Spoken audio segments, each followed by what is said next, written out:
السلام عليكم، مرحبا بكم في قناه كويزين الهام. اليوم ان شاء الله غنديروا الحريره ديال السمك. غندوزوا المقادير. عندي هنا جوج ديال الطماطم، نقيتها مزيان، حيدت ليها البذور وقطعتها. التقطيع عشوائي لان مازال هادشي كلشي غيتطحن.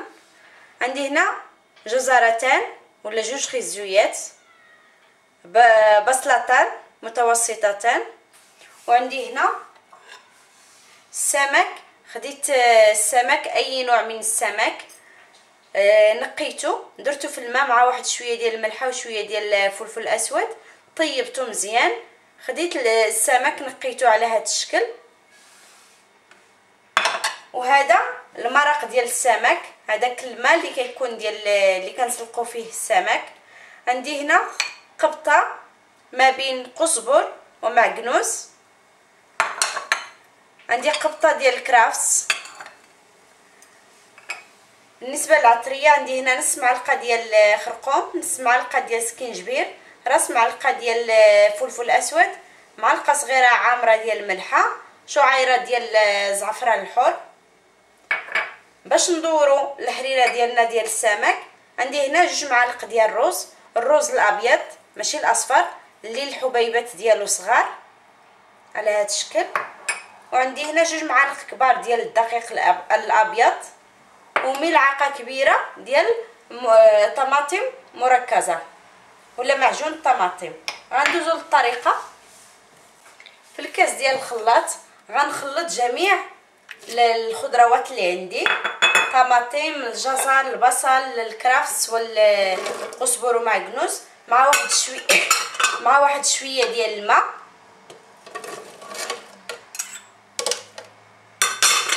غنزيد عليها الماء، غنخلط مزيان، غنديرو في الطنجره، وعاود غنزيد نخلط كرفس وقزبر ومعكنوس، غنخلطهم حتى هما عاوتاني مع واحد شويه ديال الماء، نديرهم في الطنجره ونتلاقاو باش نشوفوا التتمه ديال الحريره ديالنا. ومن بعد ما كنخلط الخضروات ديالي كلهم كنتحصل على الخليط على هذا الشكل. كنت نسيت ما ذكرتش لكم الزيت في المقادير. انا ضفت هنا واحد 3 ديال المعالق كبار ديال الزيت النباتيه. دابا غنزيد عليهم التوابل، الملح، الابزار، سكينجبير والخرقوم وزعفران شعيرات، وغنخلط مزيان. وغنحط هذا الخليط ديالي في الطنجره ديال الضغط، نسد عليها مزيان ونحسب ليها 30 دقيقه بالضبط لهذا الشكل. غنديرها فوق العافيه نحسب ليها 30 دقيقه، ونعاودو نتلاقاو باش نشوفوا التتمه ديال الحريره ديالنا.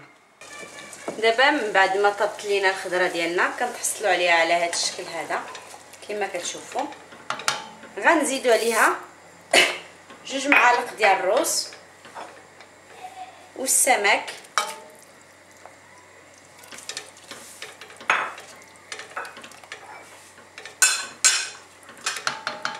وغنمشيو باش نحضروا سميتو الدقيق مع الماء ومركز الطماطم.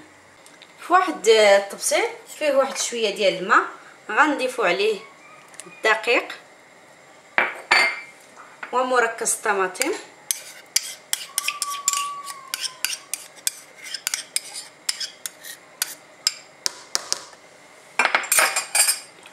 وغندمجوا العناصر مزيان كيتخلط لينا مزيان هذاك الدقيق مع الماء.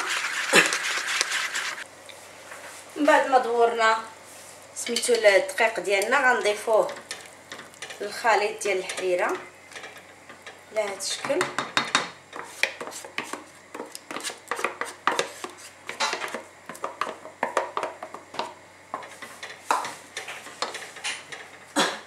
وغنجيب المرق اللي كنت طيبت فيه السمك في الاول، غنضيفو على الحريره على هذا الشكل.